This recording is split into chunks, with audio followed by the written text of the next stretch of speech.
News with Paula Middlehurst.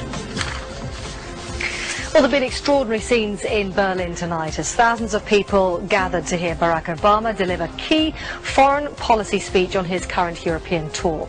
The Democratic presidential hopeful laid out his vision for America's place in a new world order, saying he was speaking as a proud citizen of the United States and a fellow citizen of the world. The view that America is part of what has gone wrong in our world, rather than a force to help us make it right, has become all too common.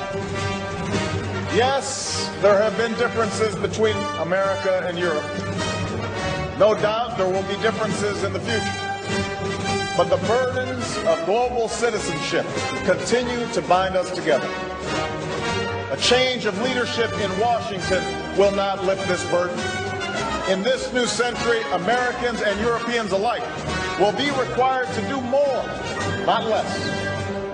Partnership and cooperation among nations is not a choice.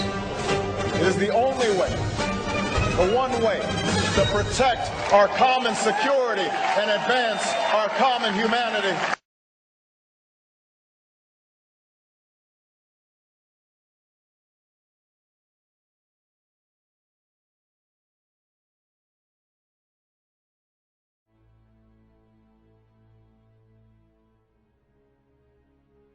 Vice President Joe Biden calls the newest graduates of the Air Force Academy strategic thinkers as well as warriors, and the future of the New World Order.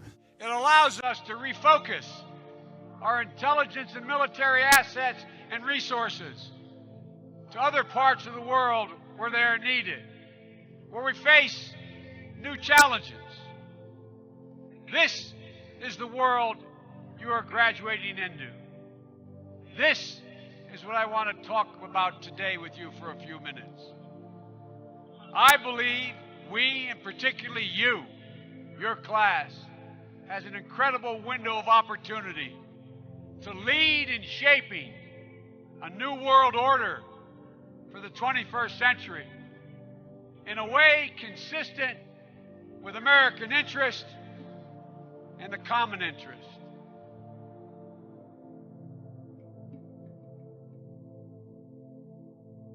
During an event honoring the 223rd anniversary of Poland's constitution last night, Defense Secretary Chuck Hagel said we are seeing a new 21st century world order being built, and although there are conflicts and complications, there's still hope. I think what's more hopeful, and maybe than any other time in the history of the world, is that we have more opportunities, and more possibilities, and more resources.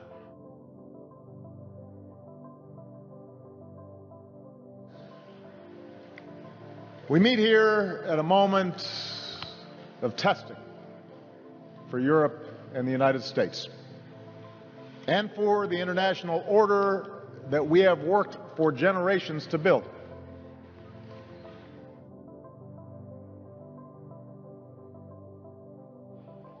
I congratulate you on taking your place on the long gray line.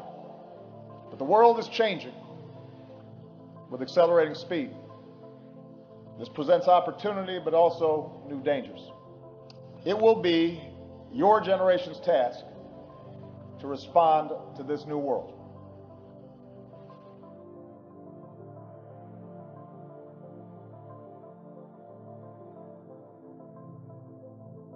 Over the last 2 years, journalists and activists have been fighting a specific provision in the annual National Defense Authorization Act, or NDAA, through a lawsuit called Hedges v. Obama.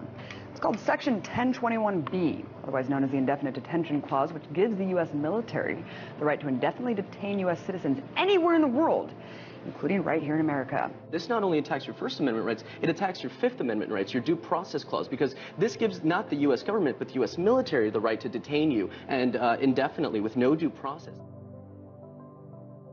We have before us the opportunity to forge for ourselves and for future generations a new world order, a world where the rule of law, not the law of the jungle, governs the conduct of nations.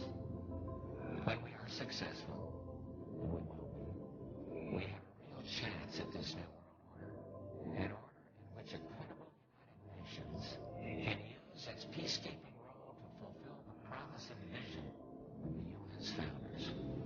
Now, when I was in America, I don't often say this, but I might as well say it here tonight. My driver, who has carried all the prophetic preachers across America before me, told me, he said, every time we get to a bridge, you watch. And we went through 38 states in 2.5 weeks, and every bridge we went near, there were men working underneath it, putting in steel girders. He said, that is for the United Nations tanks that are going to come in and take over America shortly. Is everybody clear what I'm saying tonight? This goes on tape. The whole of America will be inundated with the United Nations troops. In fact, they're training now. Heavy artillery rocked downtown Tampa today as military gunships and helicopters roared by the convention center. Now, this was all part of the annual Special Forces Operations Convention. While it wasn't a real invasion, Chris Trankman says it looked about as real as it could get. This was different. This was a first for me. Usually no one sees what we do. The display featured Apache helicopters speeding overhead, while bigger Black Hawk choppers carried highly trained operatives as part of a make-believe invasion. In the distance, they must travel to the target. The spectacle rivals any show at a... Come on, niggas.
war-stricken, poverty-ridden planet. You are safe. Help is on the way. Your prosperity is the core objective of our universal design. The path for humanity has spanned throughout ages to ensure the survival and prosperity of the human species. War is a liar who claims there isn't enough land, isn't enough wealth, isn't enough food for all people, in all places to live in abundance. A different age is upon us. Fear not for the bursting sounds that echo across your red horizons. Prepare your life for the light that grows steadily brighter in the distance. As the dawn comes to rid your battlefields of darkness, the age of Illuminatium will begin. Fear nothing. We are always watching out for you. To find out more about our organization and your part in the universal design, visit Illuminati.am.